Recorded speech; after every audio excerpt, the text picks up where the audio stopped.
Yo, what's up? So check this out. I've been investing in the stock market now for just over 4 years or so, and while that's not a huge amount of time by any means, especially compared to someone who's maybe been in the market for say 5 or 10 years plus, it's definitely been more than enough time that's allowed me to learn a lot of different lessons along the way. I've invested in many different stocks, ETFs, and even tried my hand at options trading for a short while, and while I did make some money for sure, I definitely lost some money along that journey as well. So anyway, the point is that in this video, I'm going to break down 5 things that I genuinely wish I would have known before I invested a single dollar into the stock market. So if you're new to investing or thinking about getting started, these 5 lessons I'm about to share would have saved me a lot of stress, a lot of worrying, and honestly a lot of unrealistic expectations. What's going on, y'all? My name is Ruben, and this is Eternal Assets, where I talk any and everything stocks, business, and personal finance. Listen, I don't want to waste your guys' time any longer, so let's get right into the video. Alright, so the first thing I wish I knew when I was first getting started in investing was to always think long term. Okay, so listen, if you're investing today with the expectation of selling less than 1 or 2 years from now, then honestly the stock market just might not be the best place for you. And I say that with the utmost respect because listen, so many people enter the market expecting quick flips, quick gains, and quick wins, but honestly the stock market has never been designed for that. So if your timeline is less than say 1 or 2 years, then you're basically gambling against short-term volatility, market mood swings, and headlines that you just cannot control. Historically, the longest that you're invested, the higher the chances you have of positive returns. But when you think short-term, every dip feels like a disaster, every red day feels like a mistake, and every correction feels personal to you. One piece of advice that I heard a while back that stuck with me ever since is that when you're first getting started in investing, never invest more money than you're willing to lose. So let's say you're down to your last $1,000 in your savings, for example, and you're thinking about throwing it into the stock market to try and quickly flip it into $2,000. Could it happen? Well, theoretically, yes, but is that a smart decision to make? Absolutely not. Once I shifted from the short-term thinking and started thinking more long-term strategies, then everything became much calmer and investing stopped feeling so stressful. At number 2, I have a pretty well-known quote, and that's that time in the market always beats timing the market. But what does that actually mean, right? So when I first started investing, I thought that I had to predict the perfect moment to buy. I'd wait for dips, I convinced myself that prices were going to go lower, and 2 days later when it would jump up, I would feel like I missed out. But what I didn't realize back then is that trying to time the market perfectly is almost impossible.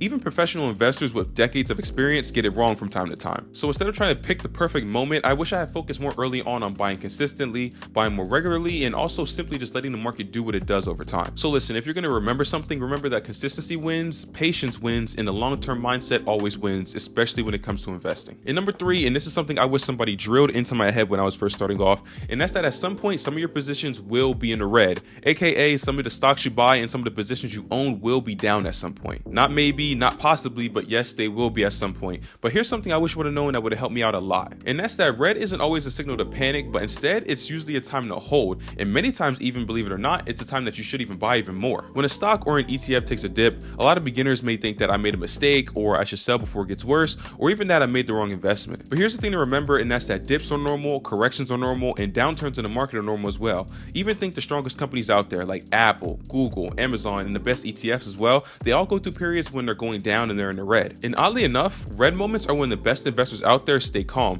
because long-term investors understand something that beginners typically don't, and that's that when prices drop, fundamentals are still strong and you're not losing an opportunity, but you're likely gaining one. I wish I would have known earlier that being down doesn't necessarily mean that I messed up, but most of the time it means that the market is just doing what it always does, and that's moving in cycles. Okay, so in at number 4, I had to say that early on, I wish I had focused a lot more on ETFs or exchange traded funds. So in the very beginning, I tried to diversify myself by buying a lot of different company stocks, because at the end of the day, diversification is always very important when it comes to investing. So a few tech stocks here, a few consumer brands here, and maybe a couple random companies that were in the news and trending and a lot of people were talking about them. But trying to diversify yourself by buying a bunch of different individual stocks is number 1, time consuming, number 2, can be very confusing, and number 3, honestly, is just very unnecessary. ETFs, on the other hand, solve this entire problem in one simple move, because instead of trying to pick between the right individual companies, you can buy one ETF and instantly get exposure to over dozens or hundreds of them. It's diversification made a lot easier because it's professionally managed, automatically balanced, and less risky than betting on a bunch of single companies. If I had known much earlier that I didn't need to try and find 10 different companies to try and invest in and diversify,